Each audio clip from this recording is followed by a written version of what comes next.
Okay, everybody, today might be a little bit of a bummer. We're asking why there's so much suffering in life, but let's see if this reading is even for you. You're going to pinch your fingers together and ask if this reading has something to offer me. You're going to pull, and if they stay apart, that's a yes. If they stay together, that's a yes. If it's a no, they will come apart.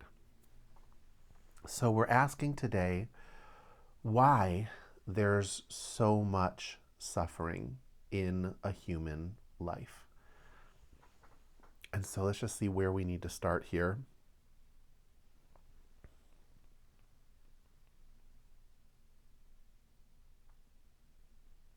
Okay. So we're starting right here. Okay. All right. I was hoping for some lofty spiritualized explanation of this, and actually the cards are kind of pointing the finger back at us. So I think we actually have our answer here in this top line, and the rest just kind of describes what happens from all of that. But at the highest level, the reason that there's so much suffering is because you are trying to do something that by definition cannot be successful. You are trying to run into victory by running away from battle. You are basically constantly avoiding all of the challenging things in your life that would lead to emotional strength and maturity, and you're just trying to run to the end result of it without actually doing what you need to do to get here. You can see how that just doesn't even work, right? That would be okay. Like, so one way that I do this in my life is it would be like me saying, I want to have a clean house, but ew, I don't want to touch anything dirty, right? You can't have both of those things unless you're married to my husband, in which case he does all of that and I don't have to touch anything dirty. but but if I ever lived alone, I could not have both of those things. You are wanting to be successful without actually doing any battle, and that's just not how life works. So at the highest level, that's what we need to fix. But let's look at how this plays out. So every now and again, you get to little temporary successes because life is cyclical and there are these little fluxes and you have little windfalls of karma. And when that happens, that puts you actually in a position where you now have to have some personal power at your disposal. You have to actually be able to manage those new wins. And that is actually very stressful. And so, what that does is it leads you to little addictions to try and give you the ability to walk away from your feelings. All right. So, this puts a stress in your life. You know, you didn't do the work that you need to do to strengthen yourself and gain the emotional maturity. And so you don't really have the strength or personal power to wield this for long. So it's causing you to kind of deal with the stress of that by things that weaken you and things that numb you out and make you walk away from your feelings. Okay? Now, along with that, this kind of feeling that you don't have and can't create, and so you're just hoping to walk right into it already done for you, creates a scarcity mindset. All right? You start kind of blocking the flow of your resources and just sort of withholding. You're withholding your energy, you're withholding your finances, you're withholding a lot of things. You know, that feeling that you need to kind of just distract yourself and go online, and, you know, even that feeling of fatigue that you have, all of that is your inner strategy of withholding because you don't think there's enough. Okay? Now, on some level, you know there's something you're supposed to be doing. All right? You know that this is the only road forward, and that is actually causing you a tremendous amount of grief.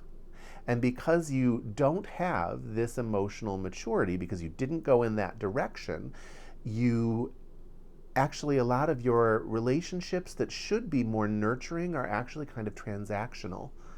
You know, so you're just sort of giving to get, which is fine if that's agreed upon, but this, is happening in a way that is a little imbalanced.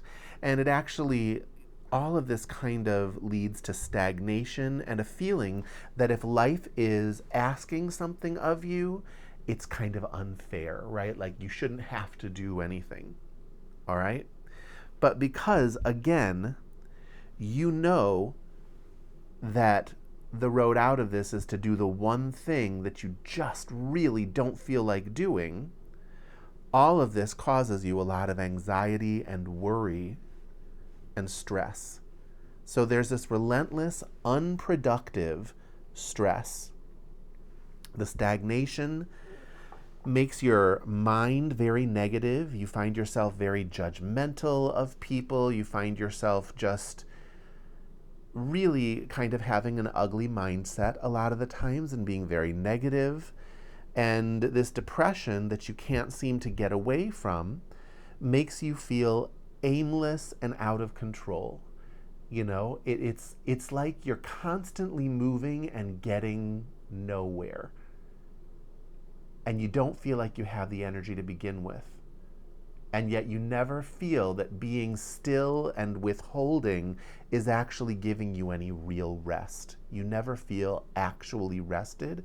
You feel stuck and like you're moving too fast all the time at the same time. Okay? So all of this comes down to one thing: your unwillingness to step into the fire of life, to step into the fight.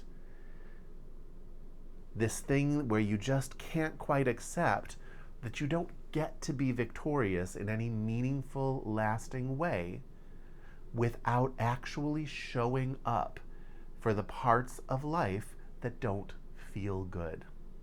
The road to feeling good is actually stepping into some bad feeling.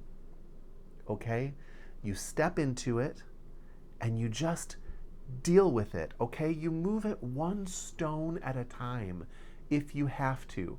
Take those tasks and those things that look so big and just turn them into a giant list of tiny movable stones, all right? Little things you can get done, and start just ticking off those little things without looking at the big thing. And that will be enough to start moving you in this direction. Set up your environment so that it's easier to do the things you need to do, right? If you need to exercise, have running shoes by your door, have your exercise outfit washed and ready. You could decide that you're going to just put that on and go outside at least once a day. That's moving one stone. Then maybe you're going to run for a minute. That's another stone that you do maybe another day. Then add a minute to that. You just build in ways that your mind can wrap its head around without too much resistance. And if you do that, you will build the personal power and emotional fortitude to be able to govern the good that comes from it. And all of this will fall down like dominoes and change, and you'll be on a whole next level of learning. Okay? That's my teaching for you today. If you would ever like a reading that is specifically yours, feel free to come find me on hiddenpathways.com. Otherwise, I'm happy to see you in another video.